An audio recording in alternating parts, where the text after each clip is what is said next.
Hello everyone, this is Bazzoka. Welcome to one of my videos and welcome to Random Ramblings. Just a really quick updatey video-ish kind of thing because the Strongbox keys have been released and of course I did open a few. So I'm just gonna go ahead, get straight to it. These are all the ones I opened. I actually didn't open this one, or actually I moved it all the way in the back. It's the new Medic Beard. I didn't open that one. I bought it for like 5 refined. It's an alright price. I'm sure it'll go down to 4 at some point, but I mean, paying not a key for it is a pretty good price for a new item. So yeah, I got a lot of these. Nothing too spectacular, but I wanted to just see if I could try my luck, and so. Here's the heavy, with all the ones that I could equip at one time. It's not a very good set.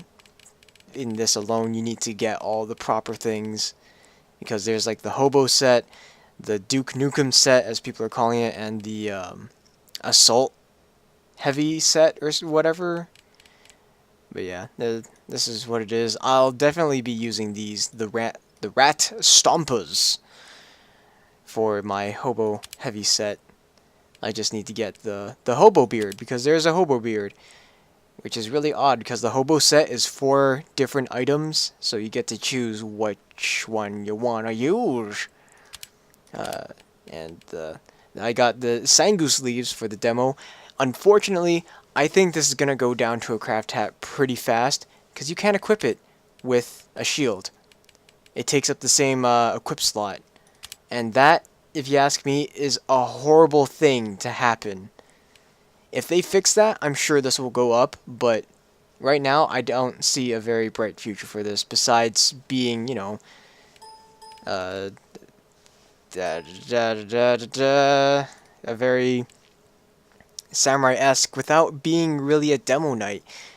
So that's kind of a problem if you ask me, but whatever.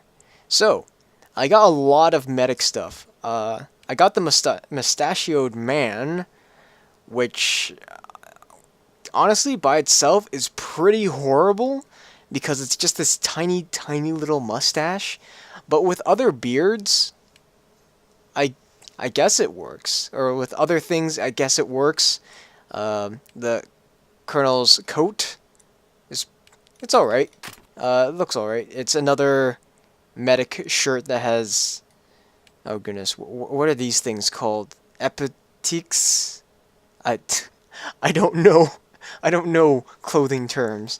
And finally, we have the fashionable megalomaniac, which is another beard that has a scar on it. The only thing that I wish was it had a style, and so you could choose whether or not you wanted those goggles or not on the medic's face. But regardless, I found a good set with that. And then right here, here's the Teutonic Toque, which does go with the mustachioed man. And funny enough, here, you can wear the mustachioed man with the brush of death on. I mean, you can just barely see it. It's like this tiny little curl behind the already bushy mustache. So that's kind of funny if you ask me. But yeah, that is not the set that I want to be wearing with that. There we go. And then I got the deep cover operator. Very nice. I'm really glad this one got in. I really liked it. I didn't favorite it, but I really liked it. The Archer's groundings looks alright. I'd say about on par with the 2-4 tooth kickers. Holy alliterations. Unfortunately, since it's not multiple classes, I feel like this is going to be a rather underpriced item. But it does look really nice, and I'm glad it got in, I suppose. And then, once again, deep cover operator. But the Backstabber's Boomslang, I felt it was very necessary to put both of these together because, you know, subtle references. And then the other hat, the Napoleon Complex, which looks alright. I'm not gonna lie. It looks alright. Definitely not my kind of hat, though. I don't like it too much. Oh, it's not as much as the deep cover operator. That one looks a lot better. And overall, is just... It gives the spy hair with a bandana. It makes him look like Snake. And he has a snake on his arm. Oh. So yeah. Just a really quick updatey video, I guess. So it's pretty cool. I like it. I like a good chunk of the items. I don't know if I'm really gonna keep a lot of them. I'm definitely gonna keep the fashionable megalomania maniac. I think I'm gonna keep one of the snakes and definitely the deep cover operator. And I suppose the rat stompers for my hobo heavy set. But everything else is probably gonna go or be crafted into something else because I don't see them being very expensive, or I just don't need it. Like, I don't need 2 snakes. Unless you could put both snakes on his arms, both arms, just like, oh, I am the Snake Man. But yeah, it's pretty interesting. I like it. And with this update, of course, there were a few weapon changes, weapon tweaks, which I think were kind of needed to make some weapons a little bit better. And I'll just quickly go over that while I play some gameplay. So, with the weapon updates, there are several weapons that got changed, buffed, or nerfed in some way. So let's start off with the shortstop. The shortstop had its nerf from the previous big update where it got like the crazy 80% knockback penalty thing, and it got reduced down to 40, so scouts don't go flying when they get hit with the shortstop anymore, which... I mean, it wasn't that big of a deal in the first place, but whatever. Next up is the Short Circuit. Short Circuit got another nerf after being too good in the November update. It went through a lot of nerfs, and it got toned down pretty good. In addition to like the previous one where it was where it ate 15 metal per projectile destroyed, it can't gain metal from dispensers when it's active, so you just can't sit near a dispenser camping and just, you know, shooting away with your short circuit all willy-nilly. You have to be actually kind of precise with your shots. Next up is the Cleaner's Carbine. It got changed where it's on kill effect where you gain 3 crits. It got changed to you gain, or not gain 3 crits, gain 3 seconds of crits, but now it's you gain 8 seconds of mini crits, and that's not too bad. I mean, it could be another alternative to the Jirate. I mean, it'd be only for yourself, but that'd be pretty good, actually. Because with the Bushwhacker, those would all be crits, and if you can get at least 1 kill, that's the length of an Uber charge. So that's quite a lot of time for a sniper to do things. I mean, even if he doesn't even use the Bushwhacker and just, you know, just goes around shooting people with mini crits, that's mini crits. If you accidentally miss a headshot and get a body shot instead, that's a mini crit.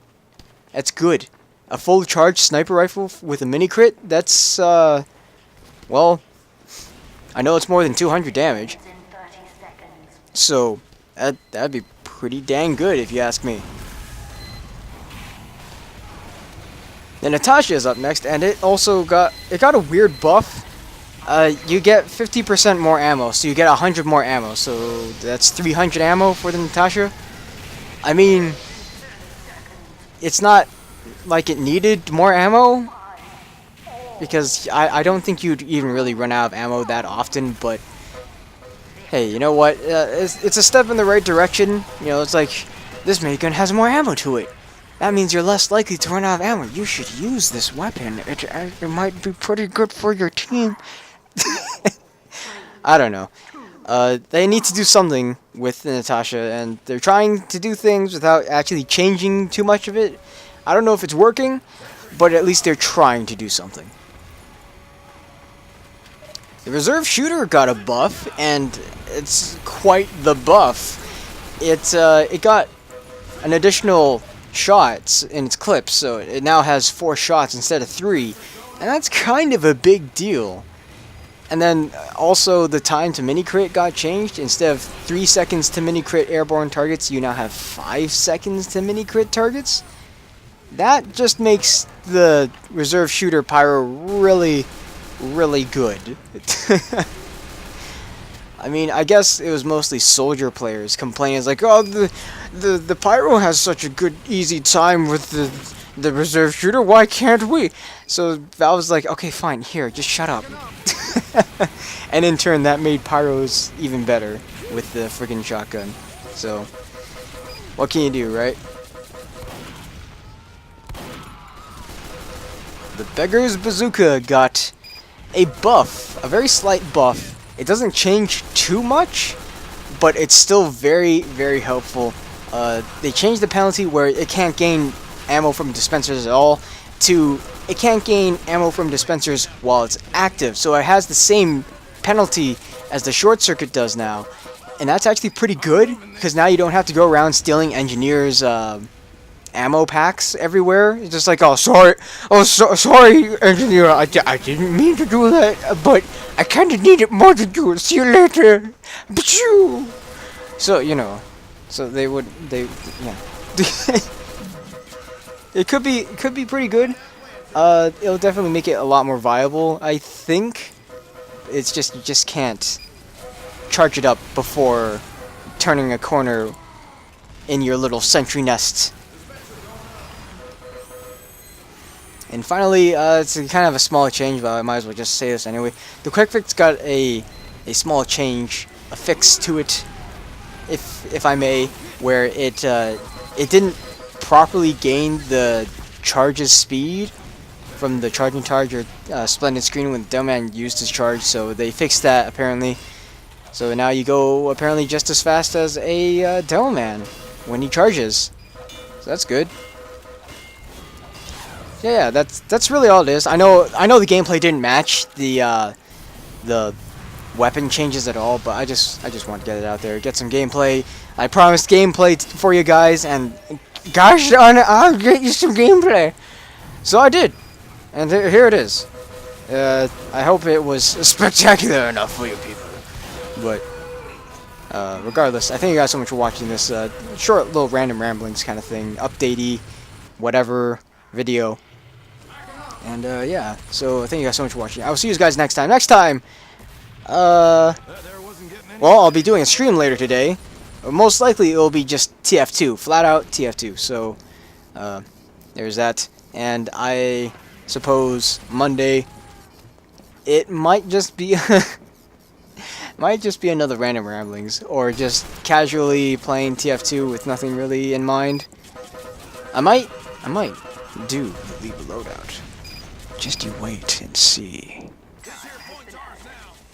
So thank you guys so much for watching. I'll see you guys later. Have a great day and a good night, and I hope you get the items that you want from this update. See you guys later. Bye.